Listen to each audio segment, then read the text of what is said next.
Hello students, তোমরা 2026 সালে যারা মাধ্যমিক দিচ্ছ তাদের জন্য অবশ্যই এটা গুরুত্বপূর্ণ ভিডিও হতে চলেছে। ভিডিও শুরু করার আগে তোমাদের বলি, তোমরা নিশ্চয়ই ভালো আছো, তোমাদের টেস্ট পরীক্ষা হয়ে গেছে, তোমাদের ফাইনাল পরীক্ষার জন্য তোমাদের প্রস্তুতি তুঙ্গে।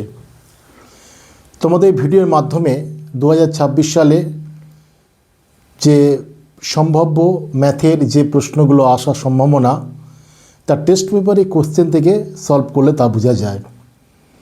আমি প্রতিদিন তোমাদের টেস্ট পেপার থেকে সংগৃহীত এক একটা স্কুল ধরে তাদের MCQ, fill in the blanks, সত্য মিথ্যা এসএকিউ দুটো ভিডিও আমি করছি।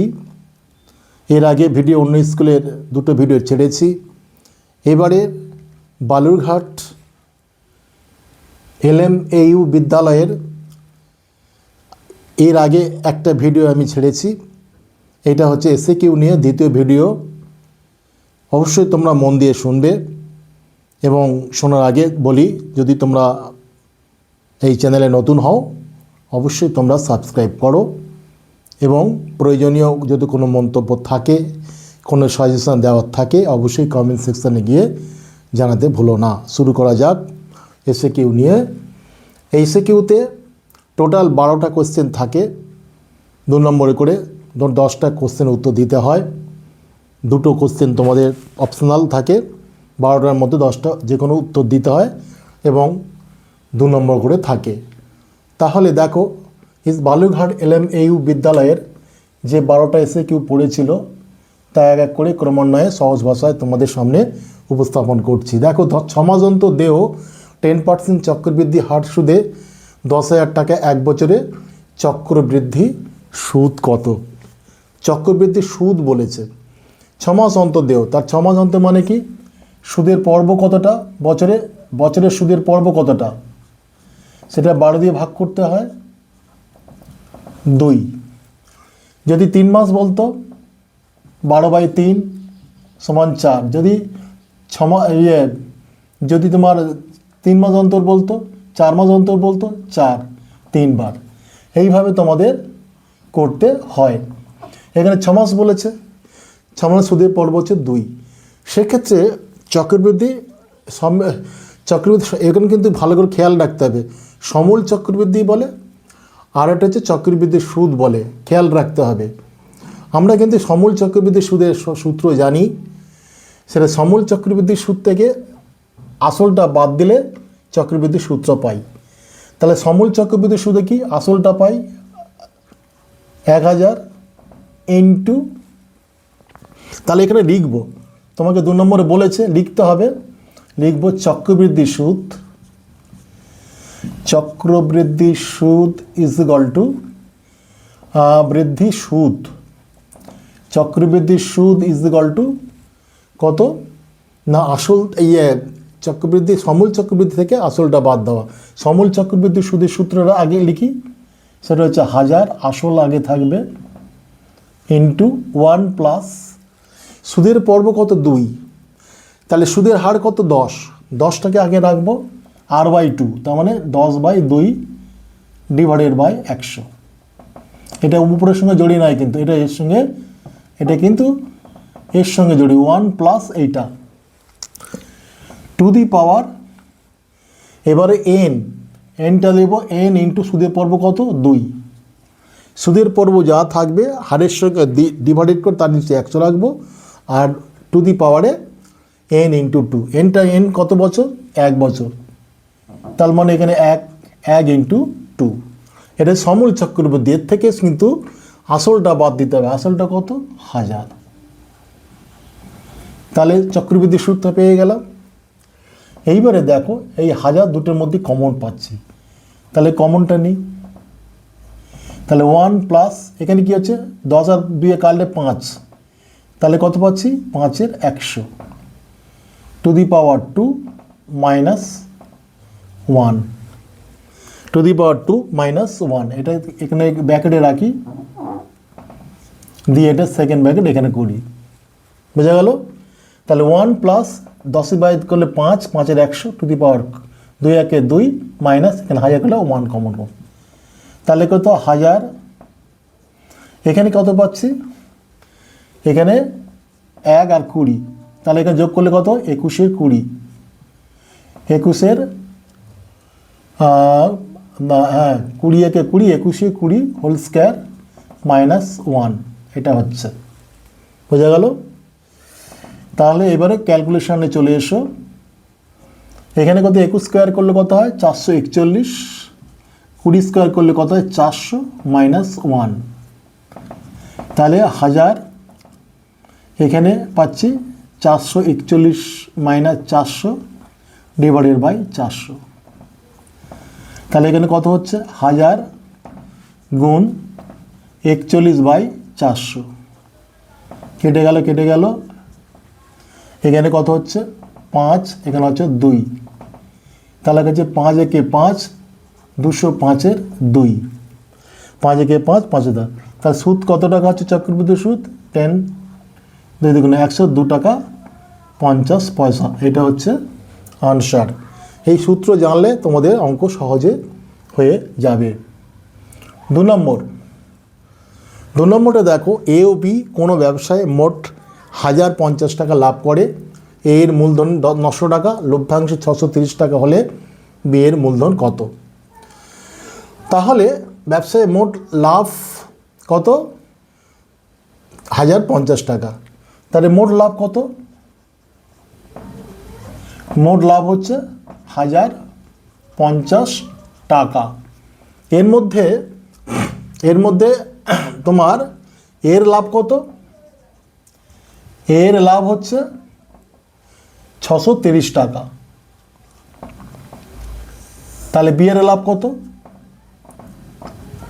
0,2,420 টাকা, বি এর লাভ হচ্ছে 420 টাকা।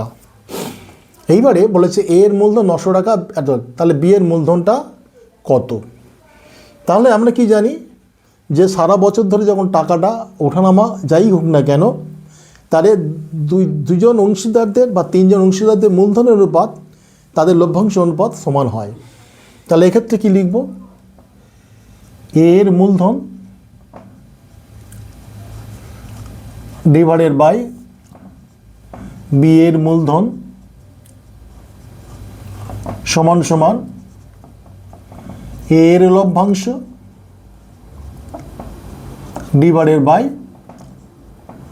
বি এর লভ্যাংশ, মান পুট করে দেওয়া। এর মূলধন কত বলেছে? 900, বি এর মূলধন চেয়েছে, আমি একটা এক্স ধরে নিলাম। এর লভ্যাংশ কত? এর লভ্যাংশ 630, আর বি এর লভ্যাংশ কত? 420, কেটে গেল। এখানে হচ্ছে তোমার 7 × 63, 3 × 9, 3 দুগুণে 6, 3 এর 2। এইবারে অতএব এক্স সমান সমান কত হচ্ছে? 900 গুণ 2 ডিভাইডেড বাই 3 ডিভাইডেড বাই 3, 300, তাহলে কত হচ্ছে? 600। তাহলে অতএব এর মূলধন কত? বি এর কত? বি এর মূলধন হচ্ছে 600 টাকা। বি এর মূলধন কত হচ্ছে? 600 টাকা। বোঝা গেল? দুজনের মূলধনের অনুপাত সেটা লভ্যাংশ অনুপাতের সঙ্গে সমান হয়, এটা আমরা জানি। সেইভাবে মানপুট করে অঙ্কটা করলাম। আশা করছি তোমরা বুঝে গেছো। 3 নম্বর দাগের অঙ্কটা দেখো।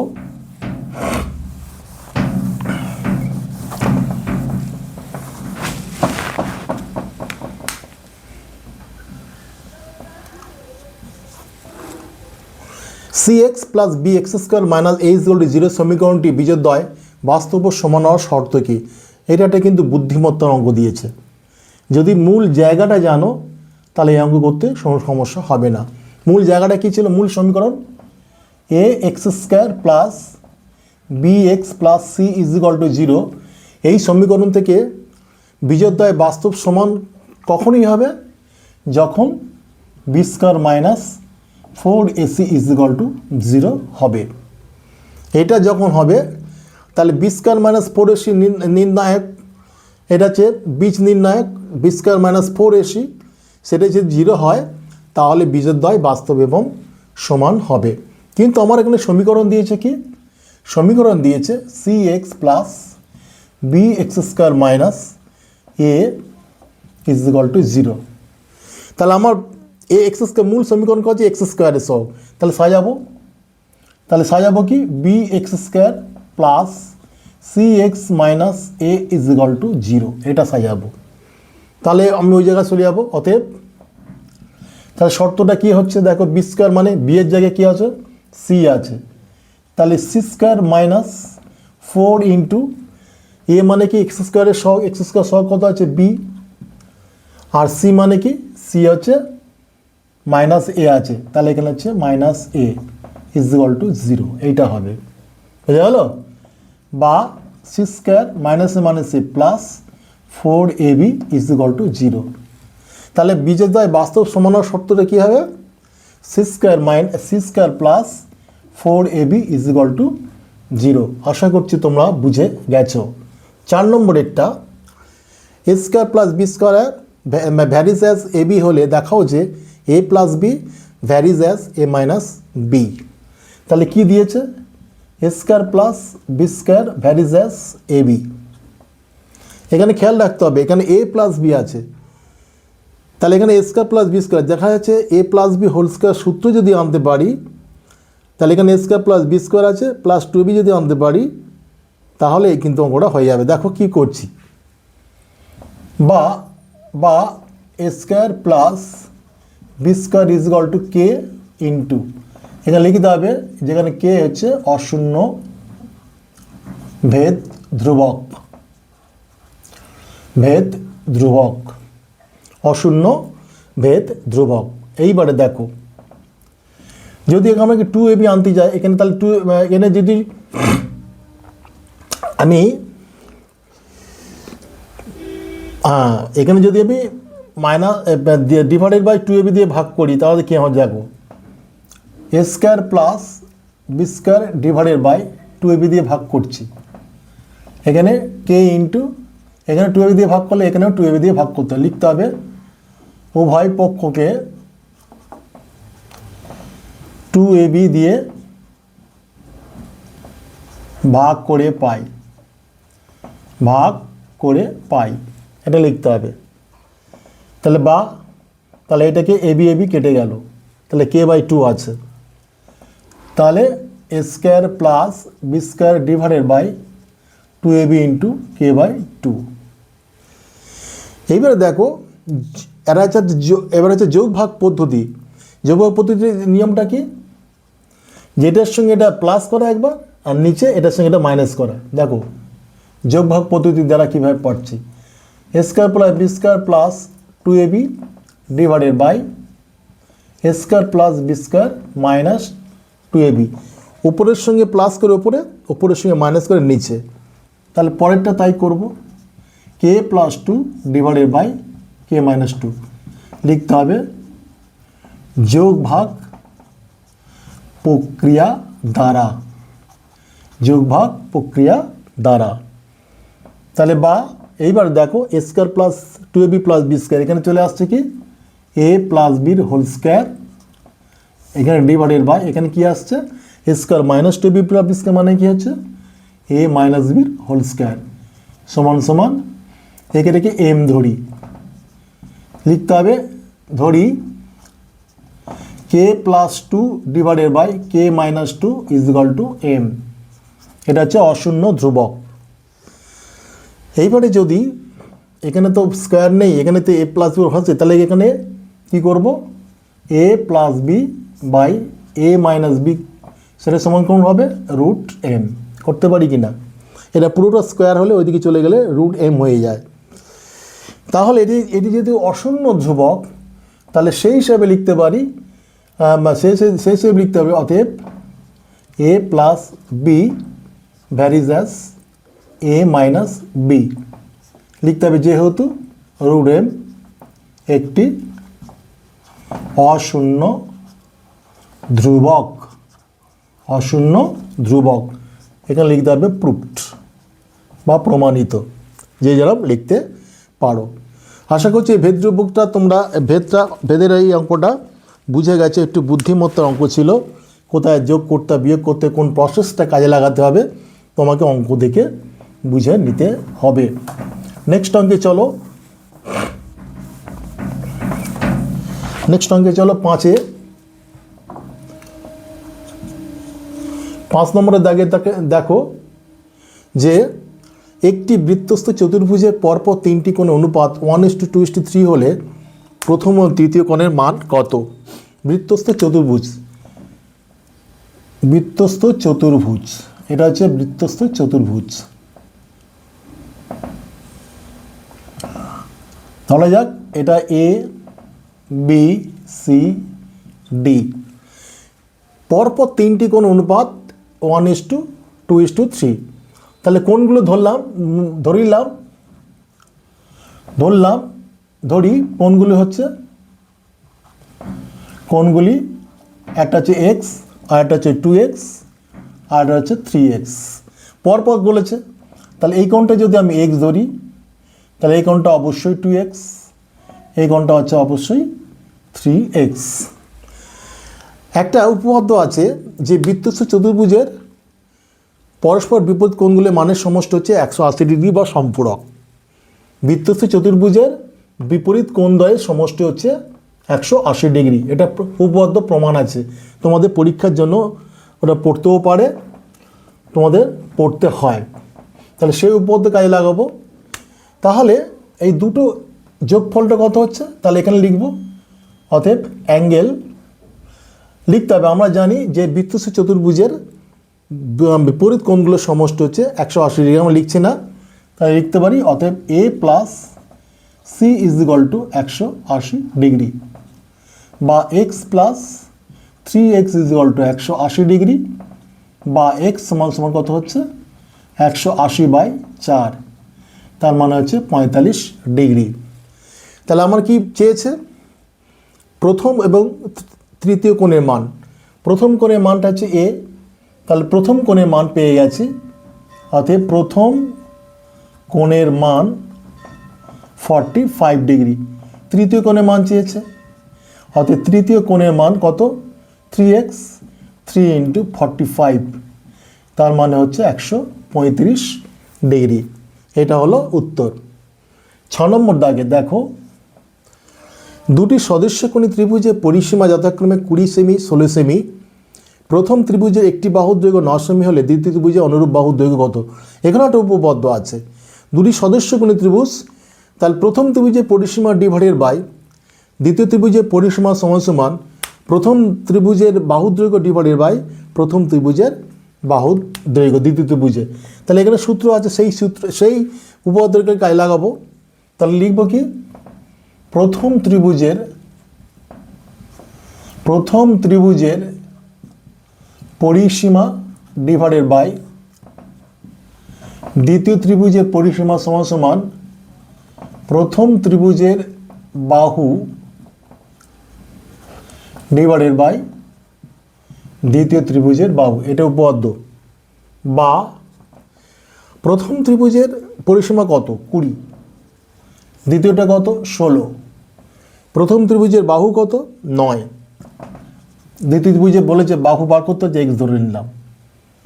তাহলে বা এক্স সমান সমান 16 × 9 ডিভাইডেড বাই 20, 4 × 4 = 16, 4 × 5 = 20, তার মানে হচ্ছে 36/5, তার মানে হচ্ছে 7.2 সেমি। 7.2 সেমি। এইবার যদি বলতো, দেখো আরেকটা উপপাদ্য আছে, যদি সদস্যকোণ ত্রিভুজের ক্ষেত্রফল এত এত, প্রথম ত্রিভুজের বাহুর দৈর্ঘ্য এত হলে দ্বিতীয় ত্রিভুজের বাহুর দৈর্ঘ্য কত? তাহলে ক্ষেত্রফলের ক্ষেত্রে দেখো তখন কি হবে, তখন এই ত্রিভুজের এটা যদি এটা ক্ষেত্রফল বলতো তাহলে কি হতো?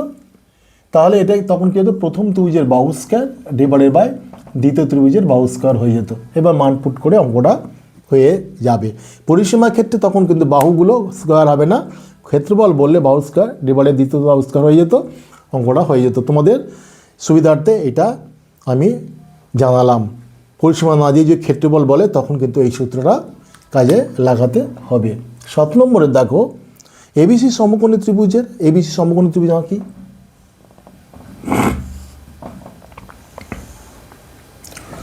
তাহলে এবিসি অ্যাঙ্গেল এবিসি হচ্ছে 90 ডিগ্রি। তাহলে অ্যাঙ্গেল এবিসি এটা হচ্ছে 90 ডিগ্রি। এবারে দেখো এবি হচ্ছে 3 সেমি, এটা 3 সেমি, বিসি হচ্ছে 4 সেমি, 4 সেমি, বি থেকে এসি বাহুর উপর বিডি লম্ব। তাহলে এটা বিডি লম্ব করলাম, যা বিডি, তাহলে বিডি বাহু দৈর্ঘ্য চেয়েছে, বিডি বাহু দৈর্ঘ্য চেয়েছে। তাহলে একটা জিনিস আছে যে সমকৌণিক একটা উপপাদ্য আছে সদস্যকোণ ত্রিভুজের ক্ষেত্রে, একটা উপপাদ্য আছে যে সমকৌণিক কোনো বিন্দু থেকে বিপরীত বাহুর উপর কোনো লম্ব টানলে তখন কিন্তু 3টে জিনিস প্রমাণ করা যায়। তাহলে সমকৌণিক বিন্দু হচ্ছে বি, বি থেকে তার বিপরীত বাহু এসি বাহুর উপর লম্ব টানলে এখানে 3টে উপপাদ্য আছে। একটা হচ্ছে AB square is equal to, সেটা কি এসি ইন্টু এডি, এটা আছে পুরোটা ইন্টু এডি। আর 2 নম্বর উপপাদ্য আছে কি BC square is equal to AC into CD. আর 3 নম্বরটা কি আছে BD square is equal to AD into DC. তাহলে আমার কোনটা লাগছে, আমি পরীক্ষা হলে কিন্তু 3টে লিখবো না, তোমাদের সুবিধার্থে 3টে লিখে দিলাম, 3টে উপপাদ্য, কিন্তু আমার লাগছে কোনটা বিডির দৈর্ঘ্য চেয়েছে। তাহলে আমি এইটাকে কাজে লাগাবো। তাহলে যেহেতু লিখবো যেহেতু সমকৌণিক বিন্দু বি থেকে বিপরীত বাহু এসির উপর বিডি লম্ব, সুতরাং বলতে হবে অতএব BD square is equal two AD into DC. তাহলে অতএব BD square is equal two, আবার এখানে বিডি মান কত, তাহলে এসির মানটা কত চেয়েছে, এসি মানটা কি দিয়েছে, হ্যাঁ, তাহলে এসির মানটা দেয়নি। তাহলে কি হবে, যেহেতু এটা সমকোণী ত্রিভুজ বার করে নিতে এসির মানটা বার করে নিতে হবে, যেহেতু এটা 90 ডিগ্রি, 90 হচ্ছে অতিভুজ, অতিভুজ স্কোয়ার ইজ ইকুয়াল টু কত হবে, তাহলে এখানে লিখবো AC square is equal to AB square plus BC square. তাহলে কি হচ্ছে 3 স্কোয়ার প্লাস 4 স্কোয়ার, 9 আছে হলো কত হয় 25। তাহলে অতএব AC is equal to root over 25 সমান 5। তাহলে এসি মান কত 5।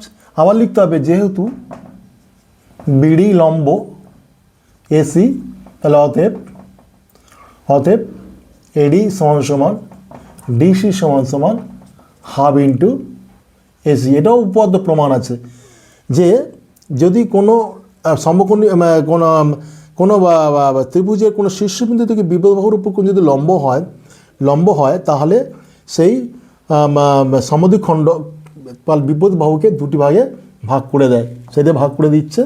তাহলে কত হাফ ইন্টু এসি কত 5, তাহলে হচ্ছে 2.5। তাহলে এসি এডিও যা ডিসিও তা। তাহলে এখানে লিখে দেবো অতএব BD square is equal to কত হচ্ছে 2.5 ইন্টু 2.5। তাহলে অতএব BD is equal to root over 2.5 into 2.5 সমান সমান 2.5 সেমি। তাহলে বিডির দৈর্ঘ্য কত হচ্ছে 2.5 সেমি। তাহলে প্রতিটি উপপাদ্য তোমাকে জানতে হবে। প্রথমে তোমাকে জানতে হবে যে সমকোণে এটা সমকোণ 90 ডিগ্রি, তার বিপরীত হচ্ছে অতিভুজ, এটা উপপাদ্য লাগিয়ে এসির মানটা বের করলাম। যদি সমকোণী বিন্দু থেকে বিপরীত বাহুর উপর লম্ব হয় তখন 3টি সূত্র আছে, 3টি উপপাদ্য প্রমাণ করা যায়। আমার যেটা প্রয়োজন বিডির মানটা, তাহলে এইটা আমি সামনে আনবো, এনে এই জায়গায় মান পুট করে অঙ্কটা করে বেরিয়ে যাব। এইবারে দেখো 7 নম্বর হলো, এইবার পরবর্তী 8 নম্বর অঙ্কটা দেখো।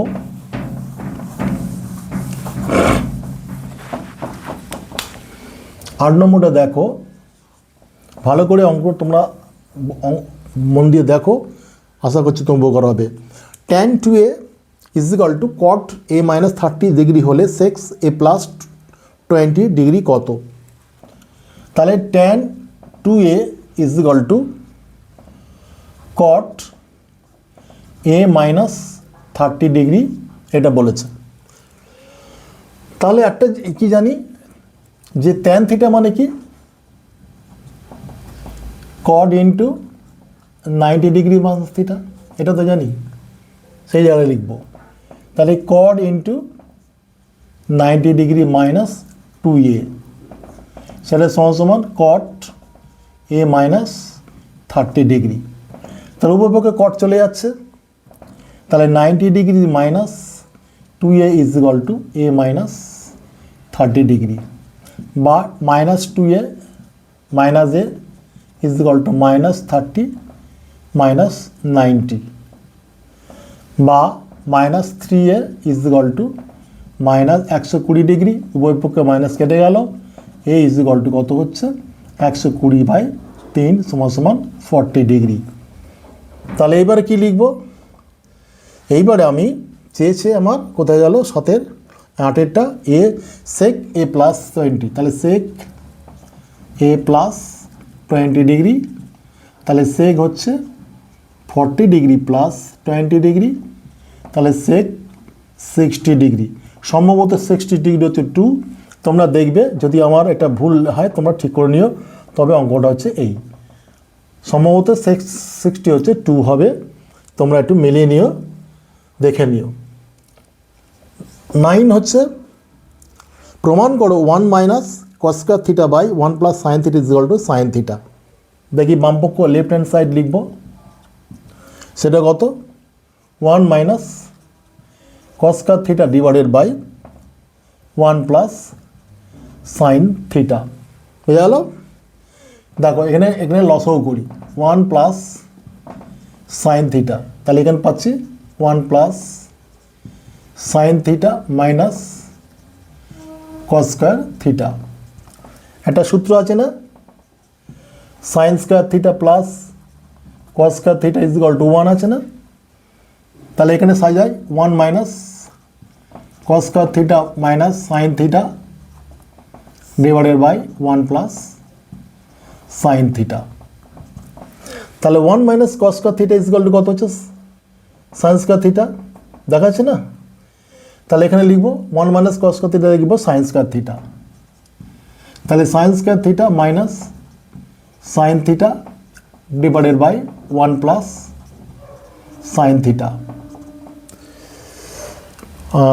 এখানে কোথায় গেল 1 প্লাস, এখানে 1 প্লাস আছে, এটাতে হবে 1 প্লাস সাইন থিটা, আচ্ছা তাহলে 1 মাইনাস কস স্কয়ার থিটা, এখানে প্লাস সাইন থিটা, এখানে প্লাস সাইন থিটা, তাহলে এখানে কত হচ্ছে সাইন থিটা কমন যাচ্ছে, তাহলে এখানে হচ্ছে sine theta plus 1 divided by 1 plus sine theta. দেখো দুই দিকে এটা এটা কেটে গেল, সমান সমান সাইন থিটা, এটা রাইট হ্যান্ড সাইড, সমান সমান রাইট হ্যান্ড সাইড প্রুভড বা প্রমাণিত, যা ইচ্ছা লিখতেই পারো। বুঝে গেল, আশা করছি এই প্রমাণটা তোমরা বুঝে গেছো। এবার 10 এবং 11 নম্বর দাগের 11 এবং 12 পরপর 3টে অঙ্ক করব, দেখতে থাকো। যদি তোমরা চ্যানেলে নতুন হও অবশ্যই তোমরা সাবস্ক্রাইব করতে থাকো, বেশি বেশি করে শেয়ার এবং লাইক করো। দেখো 10 নম্বর হচ্ছে কোনো শঙ্কু ত্রিজ্যক উচ্চতা ভূমির ব্যাসার্ধের 4 গুণ, শঙ্কুটির বক্ষত্রয়ের ক্ষেত্রফল 16 পাই বর্গমিটার হলে ব্যাসের দৈর্ঘ্য কত।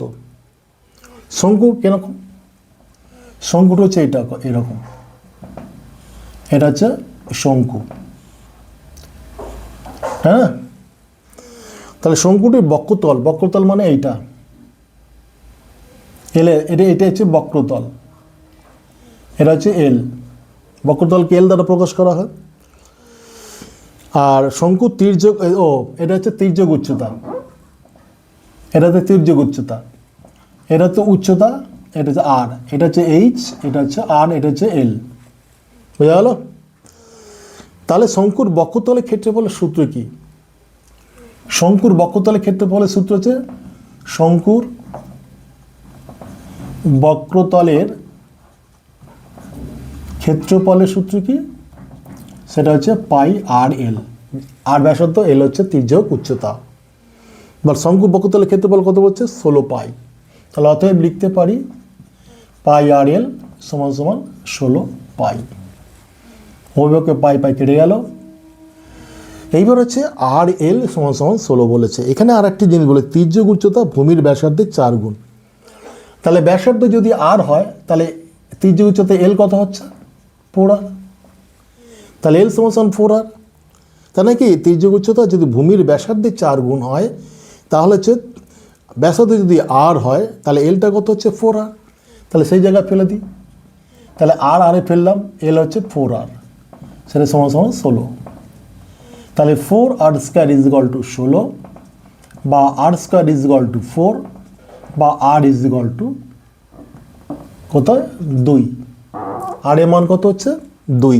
আমার চেয়েছে কি ব্যাসের দৈর্ঘ্য, তাহলে ব্যাস হচ্ছে দ্বিগুণ, তাহলে ব্যাস হচ্ছে 2 × 2 সমান 4 একক, সমান কত হচ্ছে এখানে 16 পাই বর্গমিটার বলেছে, তা 4 মিটার।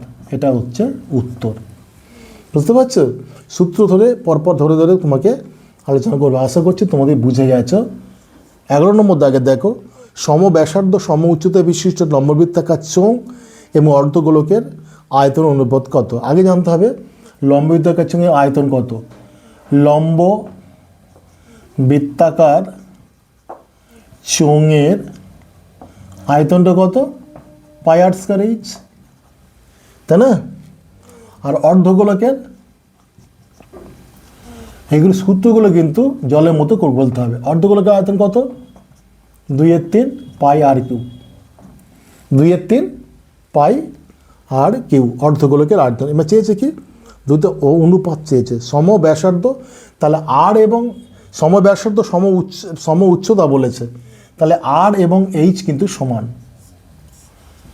আর এর সঙ্গে এইচ কিন্তু সমান, ব্যাসার্ধ এবং সম উচ্চতা, তার মানে আর এর সঙ্গে এইচ সমান, অনুপাত চেয়েছে। তাহলে অতএব πr²h ডিভাইডেড বাই 2/3 πr³ এইটা চেয়েছে, তাই না? যে কোনো একটা আর এর জায়গায় এইচ ফেলবো অথবা এইচের জায়গায় আর ফেলবো, ফেলে অঙ্কটা করে বেরিয়ে যাব। তাহলে কি আছে পাই কেটে যাচ্ছে, এখানে কি হচ্ছে এটা একটা আর কেটে গেল, তাই না? তাহলে এখানে কি হচ্ছে আর এর জায়গায় এইচের জায়গায় আর ফেলবো, তাহলে আর ডিভাইডেড বাই 2/3 ইন্টু আর, তাহলে আর কেটে গেল, তাহলে 1/2/3 সমান হচ্ছে 3/2, অনুপাত কত হচ্ছে 3/2, অর্থাৎ অনুপাত হচ্ছে 3:2। তোমরা লিখে দেবে যে চোঙের আয়তন এবং অর্ধগোলকের আয়তনের অনুপাত হচ্ছে 3:2। বুঝা গেল? পরীক্ষালে তোমরা লিখে দেবে, আমি লিখছি না, তোমাদের আশা করছি বোঝাতে পেরেছি। এটা তোমরা আরেকবার বুঝে দিই, লম্ববৃত্তাকার চোঙের আয়তন πr²h, অর্ধগোলকের আয়তন হচ্ছে 2/3 πr³। এইবার বলেছে যে সম ব্যাসার্ধ সম উচ্চতা, মানে আর এর সঙ্গে এইচ সমান, অনুপাত করে দিচ্ছি πr²h ডিভাইডেড বাই 2/3 πr³। ঠিক আছে? তাহলে এবার পাই কেটে গেল, r³ থেকে আর পেয়ে গেল, এইচ বাই আর আছে, যেহেতু এইচ সমান আর এর সমান, তাহলে এইচের জায়গায় আর ফেললাম, আর কেটে গেল, তাহলে 1/2/3 3/2 3:2।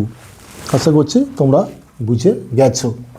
এইবারে এই ভিডিওর লাস্ট অঙ্ক দেখো কি বলছে। এই ভিডিওর লাস্ট অঙ্ক দেখো 12 দাগের ঊর্ধ্বক্রমে সাজানো, খুব মোস্ট ইজি অঙ্ক। 6, 8, 10, 12, 13x তাদের গড় এবং মধ্যমা সমান হলে এক্স এর মান কত। গড় মানে কি এক্স বার, সেটা কত সংখ্যাগুলির সমষ্টি ডিভাইডেড বাই যতগুলো সংখ্যা আছে। তাহলে সংখ্যাগুলোর সমষ্টি কত দেখো, 12 8 20, 20 10 30, 30 36 39 49, 49 যোগ এক্স ডিভাইডেড বাই কতগুলো সংখ্যা আছে 1 2 3 4 5 6টা সংখ্যা আছে। এটা হচ্ছে গড়। তাহলে গড়টা বেরিয়ে গেল।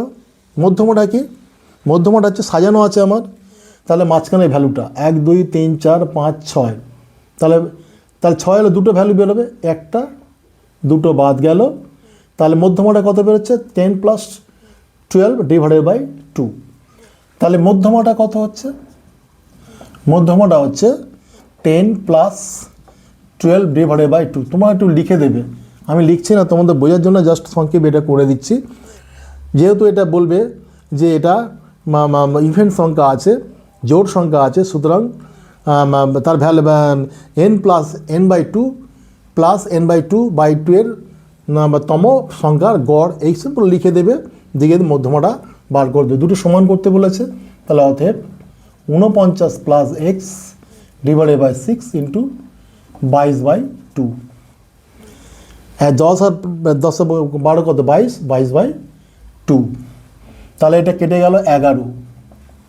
তাহলে কত হচ্ছে 49 প্লাস এক্স সমান সমান 66 বা এক্স সমান সমান কত হচ্ছে 66 মাইনাস 49, 7 10 16 5 17।